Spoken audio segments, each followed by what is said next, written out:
Hey, good evening, everybody. Welcome back to Workbench here at Scale Models Midwest. As always, I'm Dave. Hope you're having a great week. Been down here the past couple hours just watching some YouTube videos. Currently watching Bad Chad and Jolene working on a custom Thunderbird and kind of whiling the time away while I'm working on my kit. So just kind of give you an update on what I had. I've got the body painted. I put 3 coats, 2 light and 1 heavy of Tamiya PS27 fluorescent yellow.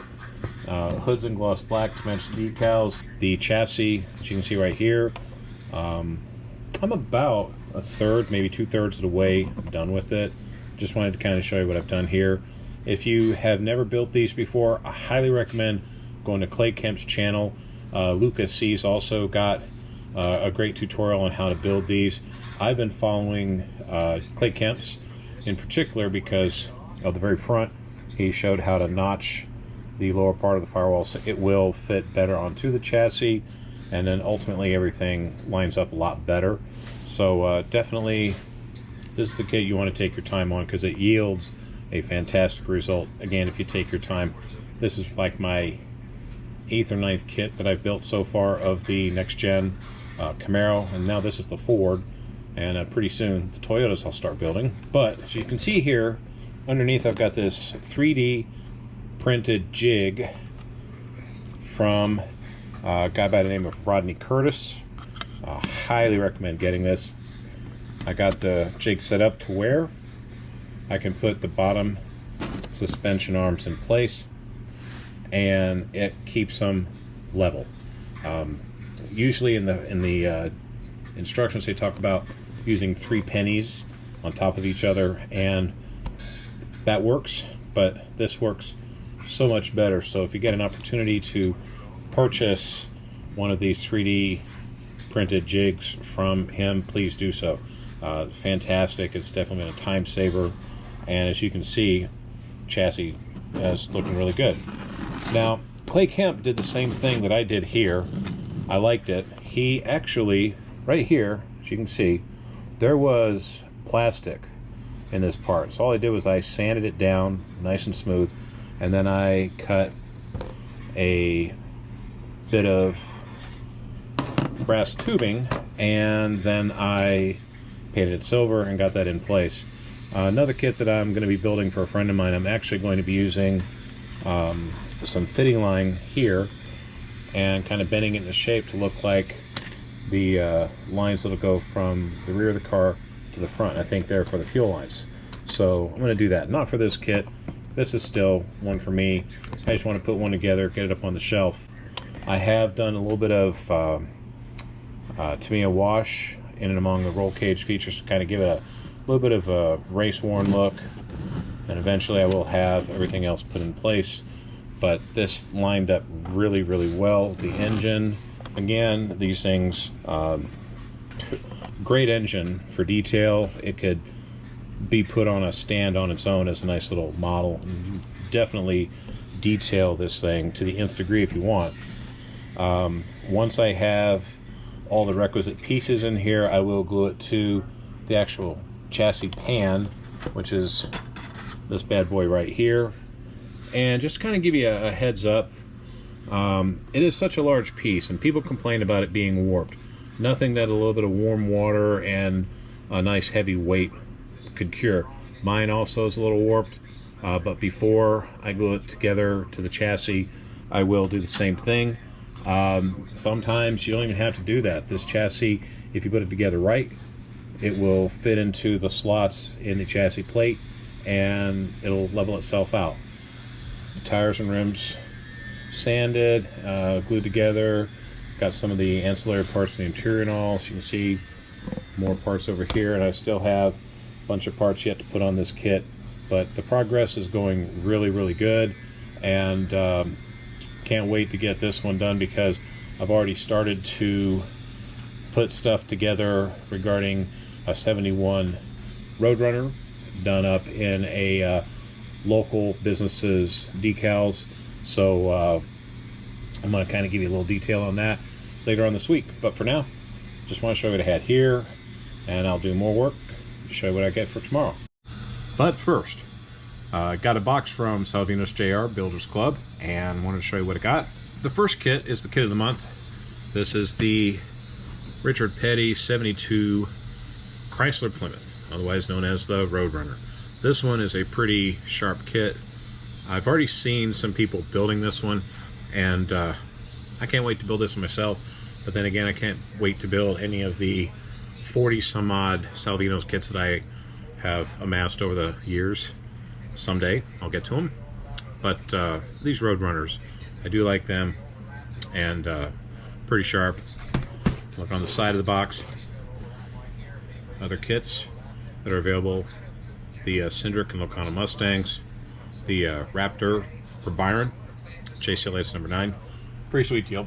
Okay, and the second kit that came in the box is one I'm probably not going to build anytime soon, if at all. It is the NASCAR 75th anniversary Camaro, and that's a really sweet looking kit. That one I'll probably put up on the shelf with my signed Richard Petty 200th race winner. It's just a special kit to admire. I've got plenty of other kits to build, plenty of other Camaros to build, and soon I'm going to have more Fords and Toyotas to put together, but I've got other kits to build in between them, and you'll see those in the coming weeks. But pretty sharp car. Just again, 75th anniversary, nice kit. And of course, Salvinos sends you extra decals. Here are some extra decals for one of the Roadrunners, I believe. And these new Vermilion decals, I've been told, are just fantastic. A lot more flexible, so looking forward to that. And then got a couple extra decal sets for the 83 Pontiac right there. And there's something else in here. Oh yeah, more Pepsi Challenger decals. I've actually got an idea for a throwback and throw forward NASCAR kits, so kind of be looking out for that. That's coming down the road. And then of course the sticker. These things are pretty sweet. They have a different one each month usually, and looking forward to getting these each time so we can kind of put it on our model table. So just wanted to show you that one, and I'm going to go on ahead and get some more things worked on tonight before I go and pack it in for the evening, and we'll just catch you tomorrow. Hey, good afternoon everybody. Dave here at Scale Models Midwest. Welcome back to the Workbench. Hope you had a great weekend so far. Been down here for day number 3 of putting the decals on Ryan Blaney's number 12 Mustang, and I must say, after roughly 5 hours of decaling, it is complete. The car is not yet done. As you can see here, I still have some of the chassis supports and pieces to put on, some of the engine pieces, the rear spoiler. I put that on, and then it'll be done. I was working on another kit for a friend of mine, got that done and taken care of. So now I'm back on track with some of the kits I want to build, plus a group build coming up, and I wanted to show you something I picked up over the weekend from my local hobby shop. So let's get to it. Okay, as you can see, I have, like I said, mocked up the kit. Probably 90% done. I don't have the key parts glued together yet because I still have to put suspension pieces on and engine parts on. But then once that's up and set, I'll have this put together and call it a day. I still have some touch-up paint around the decals, especially on those little parts where the black decals didn't exactly match up, but still, I did not clear this. I will not clear this, although I did clear the PS29 and gloss black paint. I did use Tamiya TS13 clear before I put the decals on, and I haven't had any issues with it whatsoever. So it does look sharp. I'll go on ahead and I'll take the body off so you can see what I've done for the interior. Again, I don't have this completely finished yet. I still have a lot of the intake and the front bar to put in, the filler to put in as well, the filler tube for the gas tank, the fuel cell, and again I have to get the tires glued on. I might actually just leave the tires as they are, because when you take them off, the detail that is here front suspensions, rear suspensions, paint detail. These kits could be super detailed, and I think Wayne Stevens has already done that, as well as some others like Tim Colunkiewicz. Hope I pronounced his name right. If I didn't, I do apologize. But I might just leave the tires as they are, take them off when I need to display that. But still, it turns out really sharp. As you can see, I did a lot of paint detail. There's your dashboard. I still have to glue the seat in place once I have the chassis panel done up. But again, everything just looks sharp on this kit. And there are some kits out there where people have really lavished a lot of time on it, and it shows. So yeah, if you have not built one of these kits yet, pick one up at your local hobby store, or go to Salvinos JR's site and order from there, or better still, buy a kit and then take the little piece of paper that's inside of it and become a member of the Salvinos JR Builders Club, so you can get first crack at the kits when they come out.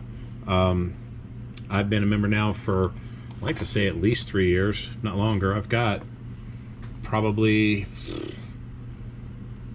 40 plus kits that I've yet to build ever since I became a member, and more to come. So yeah, it's a sharp kit. I do like it. I think I went the right route painting it with 3 coats of Tamiya PS29, and then I did paint the inside semi-gloss black to kind of contrast, and I did gloss for the front. As you can see, it worked out well because the decals are also gloss. But again, take your time on it. One thing I did notice myself is, I think, in fact I know, I put the 12s a little too far forward. They should go back maybe about 1/4 of an inch both sides, because they kind of get real close to interfering with that decal. And now that's, like I said, user inflicted. Nothing on the kit. I was just kind of eyeball engineering it from the box. So yeah, it is what it is. But I am happy with the results thus far, and everything has lined up perfectly. I have not had any fit issues with this kit, and yeah, I like it. I just want to show you, I got a chance to go up to Ames yesterday, went to the hobby shop there, and pretty cool, we happened to get there at the right time. My daughter picked up a book there. Likes to pick up, you know, old books, and he's got plenty of them. But I like looking at some of his old kits that he has, and he had 2 that really stuck out. And I said, you know what, I really would like to buy one, because I built it way back in the day, and I've seen these videos of people that said, what's your oldest and most favorite kit? And well, originally I was going to say it was the original issue of the Omron 962C Porsche, but this actually beats that by about 12 years. That one I had from about 1990 or 91, but I saw this one and I remember building it when I was a kid. This goes back all the way to 1978. It's the Datsun Mini Pickup, the California Sunshine, and it is a complete kit. It was started by the guy and then put away in his closet for decades, and he just happened to talk with the guy that owns the hobby shop and is putting out a bunch of his kits for sale. So if you're in the Ames area or in central Iowa, go check out the hobby shop, because the guy's got a ton of kits from this guy, both sealed and unsealed. Some of the unsealed ones he's already started building. Definitely go check them out. But came with the original decals. I'll just put a coat of clear on them. I mean, there's some damage on the one, but I think, you know, you can fix stuff like that. Looked at the little body. Nice little Datsun body. It also has the side panels, the bed box. I remember putting this kit together when I was a kid. When I saw this one, I figured I had to buy it. Drawback, I had to laugh when I remembered seeing these. Plastic tires. Plastic tires. So we're gonna have to change that, because I've got plenty of vinyl tires in my spares that I can find that'll fit this chassis. And yeah, this kit, yeah, this one's gonna get built. I'm hoping to build this one this year, because I don't want to have something sitting on the shelf for too long like that and not build it. But for now, I'm just going to set it up on the side and just enjoy it. because it's definitely something from yesteryear. The next kit I was going to show you is, I think, even better. I like Lotus cars, and this one is a Lotus Super 7. This was from back in the 80s, like 1986, 87, and I mean, just look at that. It's a big box. I'll have to back it out a bit, but there you go. 124 scale. Don't let that fool you. 124 scale on these things is probably like 3-4 inches long when you think about it, because they are a small car. However, on the side, the original builder of this kit, when he started it, he actually painted it in that color, and he did a fantastic job on it. I'm not going to change it, not one bit. I'm going to paint it the rest of the way how he was intending it look like, with black and what have you. But he had painted some of the kit already. Of course, he did silver on things like the engine and the rims, and I could definitely black wash those, no problem. I'll show you the detail on that. Very well done, side draft carbs. And then, of course, it looks like he did the same thing. Maybe, I don't know, I could be wrong, but it looks like he may have painted these black. But if not, I'll just paint detail them, because the black looks fine, nice contrast. But the body, what really got me on the body was the quality of the paint job. And I just want to show you that before I let you go. He also had really cool Lotus Super 7 Series 2 tires for this, and I'm like, wow, sharp, nice. Bunch of contingency decals, the gumballs. Again, I'll put a clear coat over that before using them. But show you the body itself. Now, took some time kind of looking at it, but the guy at the store said it looked orange, but I'm still thinking it's more of a red. But ultimately, it's sharp, and can't kind of get it put together the way I want it to, but there you go. This is the body, really small. I mean, let's compare this real quick to one I just finished building of the Sudden Death.